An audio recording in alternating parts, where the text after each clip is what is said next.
बिस्मिल्लाहिर्रहमानिर्रहीम। लाखों करोड़ों दुरूदो सलाम मोहम्मद मुस्तफ़ा सल्लल्लाहु अलैहि वसल्लम और आले मोहम्मद पर। मैं हूं उमर दराज गोंदल। देखिए, सियासत जो होती है वो स्मार्ट मूव का नाम है, वो अपने मुखालिफ से पहले मूव खेलने का नाम है और अपने मुखालिफ को उसके ग्राउंड के ऊपर नॉकआउट करने का नाम है। अभी यही कुछ हो रहा है और सियासत के अंदर एक बड़ी बात तयशुदा है कि कोई आपका दोस्त या दुश्मन नहीं होता, आप अपनी उस चीज को लेके आगे चलते हैं। अब यहां पे सूरत हाल यह है कि गड़ा तो खोदा गया कि जी हम तो तहरीक इंसाफ को और इमरान खान के लिए गड़ा खोद रहे हैं।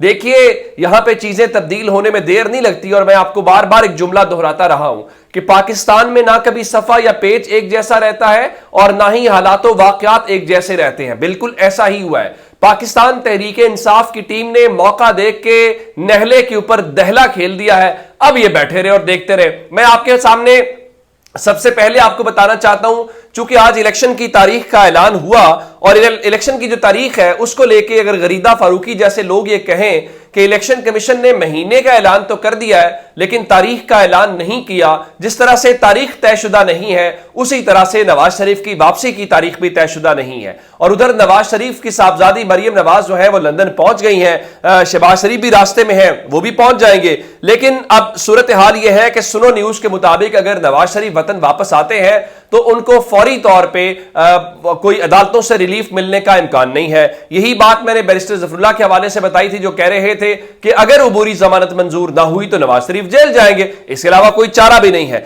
लेकिन असल बात यह है कि वो गए क्यों है, इसके ऊपर सबसे जो शानदार वो तौजी पेश की है वो मोहम्मद जुबैर साहब ने पेश किया, जो असद उमर के भाई हैं। वो कहते हैं कि कोई बड़ा जरूरी मैसेज होगा ना जो फोन कॉल के ऊपर बताया नहीं जा सकता, तो जाहिर है इन पर्सन वहां पे जाना जरूरी है, ये वजह। लेकिन मैं आपको पाकिस्तान तहरीक इंसाफ के हवाले से डेवलपमेंट बताना चाहता हूं कि पाकिस्तान तहरीक इंसाफ ने आज बाज़ाब्ता रद्दमल दे दिया है। चूंकि पीपल्स पार्टी, नून लीग, JUI तो खैर मकदम कह रही है कि चले जो भी तारीख आई है, कोई कह रहा है देखे जी गैर यकीनी की सूरत हाल खत्म होगी। लेकिन पाकिस्तान तहरीक इंसाफ के मुताबिक इलेक्शन कमीशन ऑफ पाकिस्तान की जानिब से इंतखाब के इनेकाद की तारीख के ऐलान की बजाय महीने का तकर्रुर बाइस से हैरत है। यानी तहरीक इंसाफ ने इसके ऊपर हैरत का इजहार किया। दूसरे नंबर के ऊपर दस्तूर इलेक्शन कमीशन को असेंबली की तहरील के बाद 90 रोज की मुद्दत मुकर्रा में इंतखाबात के इनेकाद का पाबंद बनाता है। यानी इलेक्शन 90 रोज, आइन यही कहता है। इलेक्शन कमीशन जनवरी की किसी भी तारीख का तयन करे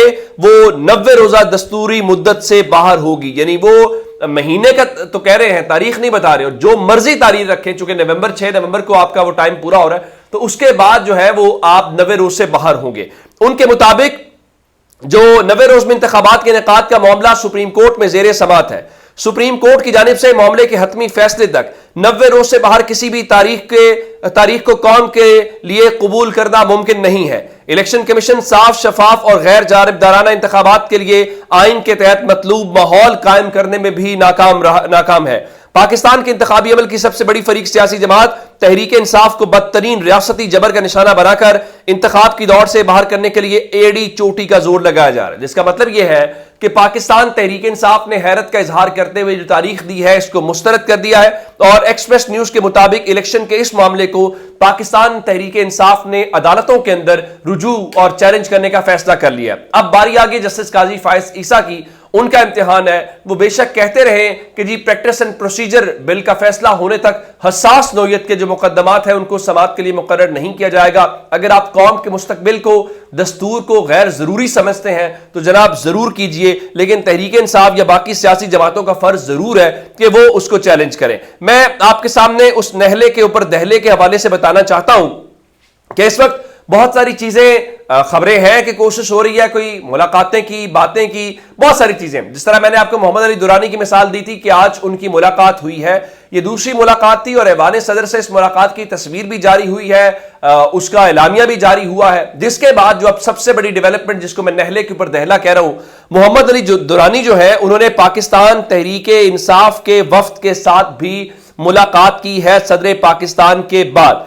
अब ये जो मुलाकात हुई है इसको अगर तहरीक इंसाफ इंडोर्स करे और तहरीक इंसाफ इसका एलामिया भी जारी करे और फिर तहरीक इंसाफ की टीम उस बात के ऊपर इत्तेफाक करे जो शायद आजकल उनके वोटर्स या बाकी लोग जो है वो कबूल करने के लिए तैयार ना हो, तो ये बहुत ही अहम मामला है। جس کا مطلب یہ ہے کہ کچھ ضرور ہے جو آنے والے چند دنوں کے اندر نظر آئے گا. میں پاکستان تحریک انصاف کے اعلامیے کو آپ کے سامنے رکھتا ہوں. پاکستان تحریک انصاف کے وفد کی محمد علی دورانی سے ملاقات. تحریک انصاف کے وفد کی سربراہی سابق سپیکر قومی اسمبلی اسد کیسر نے کی. قومی یکجہتی کے حوالے سے اہم امور پر تفصیلی تبادلہ خیال. ملاقات میں ملک و قوم کے وسیع تر مفاد کو سامنے رکھتے ہوئے قومی اتفاق رائے کی ضرورت و اہمیت پر بھی گفتگو. اگلی لائن بہت ہی امپورٹنٹ ہے. ملاقات میں قومی ہم آہنگی و یکجہتی کے لیے محمد علی دورانی کی جانب سے پاکستان، جمہوریت اور فوج کے حوالے سے مرتب کردہ نکات کی اہمیت و افادیت پر اصولی اتفاق. یعنی تحریک انصاف کی ٹیم بھی مان رہی ہے، تحریک انصاف کی ٹیم، عمران خان کی ٹیم اس کے اوپر اتفاق کر رہی ہے، اور ظاہر ہے یہ ملاقات اجازت کے بغیر، اپروول کے بغیر نہیں ہوئی ہوگی. اور اگر ایسی ملاقاتیں غیر رسمی ہوں بھی تو ان کا اعلامیہ جاری نہیں ہوتا. اعلامیہ جاری کرنے کا خاص مقصد ہو سکتا ہے کہ جی ہم تیار ہیں، سگنلز دیا جانا اپنے ووٹرز کو، کارکنوں کو اور شاید مخالفین کو بھی کہ ہمیں اس پاور ایکویشن سے دور نہ سمجھے. آگے تحریک انصاف کے وفد کی جانب سے ملک میں سیاسی ہم آہنگی کے فروغ اور بحران کے حل کے لیے محمد علی دورانی کی کوششوں کا اعتراف. ملاقات میں باہمی روابط کے فروغ اور تسلسل پر بھی مکمل اتفاق کیا گیا. اب الیکشن آپ نے کروانا ہے جس کے اوپر غیر یقینی کی صورتحال ہے. علی ظفر صاحب تو کہہ چکے ہیں کہ الیکشن کمیشن کی تاریخ آئینی تاریخ سے تجاوز ہے اور یہ صدر مملکت کا اختیار ہے، الیکشن کمیشن کا اختیار ہی نہیں ہے. دوسری جانب جو حفیظ اللہ نیازی ہیں وہ کہتے ہیں جی الیکشن کا انعقاد عمران خان کی سیاست کے اوپر ڈیپینڈ کرتا ہے. اگر تو عمران خان کی سیاست کو انہوں نے اپنی طرف سے لپیٹ لیا، مقدمات کا کوئی حتمی فیصلہ ہو گیا تو وہ الیکشن کی طرف جائیں گے، ادروائز کوئی چارہ نہیں ہے کہ وہ الیکشن کی طرف جائیں اور الیکشن جو ہے وہ مزید ملتوی ہو جائیں گے. اور نواز شریف بھی اسی لیے ایک وجہ یہ بھی ہے چونکہ جنوری کی بات کی گئی ہے اور جنوری کے بعد یہ فروری بھی ہو سکتا ہے، مارچ بھی ہو سکتا ہے اور شاید ڈیلے بھی ہو جائے. تو نواز شریف کو الیکشن تاریخ کا جو اعلان ہے یہ بھی ایک شرائط کے اندر شاید شامل ہو کہ اب اس وقت تو آپ نے نوٹیفیکیشن وغیرہ کر لیا، مردم شماری کا ساری کوششیں کر لیں، اب جب بات ہاتھ سے نکل گئی ہے تو اب وہ صاحب کہتے ہیں الیکشن تاریخ کا اعلان کریں. وہ کہتے ہیں جو اب ہاتھوں سے دینا وہ گانٹھیں تو پھر آپ کو منہ سے کھولنی پڑتی ہیں، پنجابی میں کہاوت ہے. تو اب اس کا سامنا ہے. دوسری جانب اب صورتحال اتنی تبدیل ہو گئی ہے اور ایک تو یہ جو تحریک انصاف اتفاق ہے اس کے اوپر طاقتور بھی ہکا بکا رہ گئے ہوں گے کہ یہ تحریک انصاف کیسے مان گئی، اور تحریک انصاف نے اعلامیہ بھی جاری کر دیا، آفیشیل ٹویٹر ہینڈل سے بھی بتا دیا. یہ کیسے ممکن ہو گیا کہ ایک ہی دن صدر پاکستان سے ملاقات، ایک دن تحریک انصاف سے. اس سب کے تناظر میں ایک ملاقات لاہور کے اندر بھی ہوئی ہے. اس ملاقات کے متعلق میڈیا کو یہ ہمیں پہلے بالکل بتایا نہیں گیا تھا اور یہ ملاقات ہوئی ہے گلبرگ کے اندر ظہور الہی روڈ کے اوپر چوری شجاعت حسین کی رہائش گاہ کے اوپر. اچانک پتا چلا کہ پیپلز پارٹی کے چیئرمین آصف علی زرداری جو کافی دنوں سے لاہور کے اندر ہے وہ پہنچے چوری شجاعت کے پاس. چوری شجاعت کے ساتھ انہوں نے ان کی طبیعت دریافت کی اور جو ملکی مجموعی سیاسی صورتحال ہے اس کے اوپر گفتگو کی اور جو الیکشن کی تاریخ کا اعلان ہوا ہے اس کے اوپر بھی. اب آپ نے سمجھنا یہ ہے کہ پیپلز پارٹی کے ساتھ جو کچھ ہو رہا ہے اور ایسے میں چوری شجاعت سے ان کا جا کے ملنا، اور چوری شجاعت جو ہے وہ ظاہر ہے کہ اسٹیبلشمنٹ کے بہت قریب ہے.